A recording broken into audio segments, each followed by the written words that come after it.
Man was eating when he noticed something strange. A burly guy next to him was bullying the waitress. Maybe out of pity for the woman, the man chose to speak up and help. I am not done talking! Oh, I wish you were. Both of their eyes were instantly drawn. At this moment Jeff looked unusually calm. Little did he know he was getting himself into big trouble. A hot-tempered guy quickly came to his side, questioned Jeff why he was meddling in others' business. But Jeff still did not take it seriously. The burly guy instantly exploded with rage.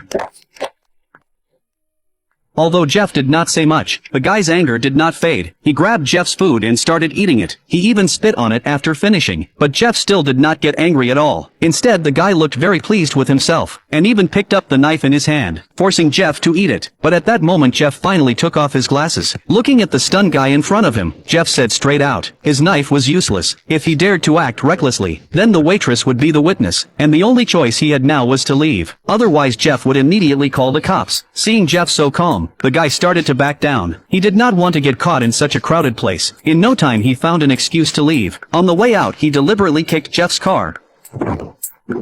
Although the mirror was kicked off by the guy, at least a pointless fight was avoided. The waitress hurried over to thank him, but Jeff kept staring straight ahead, listening to Daisy talk about her unhappy marriage with the guy. 10 minutes later Jeff came to the car with a roll of tape. He taped the mirror up for temporary use. On the way home it suddenly started snowing heavily. On such an empty road, Jeff soon noticed through his mirror that the guy's car was right behind him. He figured the guy was here for revenge, so he hit the gas hard, pushing the speed all the way to 180. Then at a blind turn, Jeff pulled into a side road, and quickly turned off his headlights. When the guy passed by he did not notice a thing. Jeff was hiding at the fork with his lights off, until the guy was far away. Only then did Jeff restart the car to leave. But bigger trouble was still ahead. The blizzard outside was getting worse. The view quickly turned blurry. Jeff tried to wipe the glass with his hand, but suddenly the car lost control.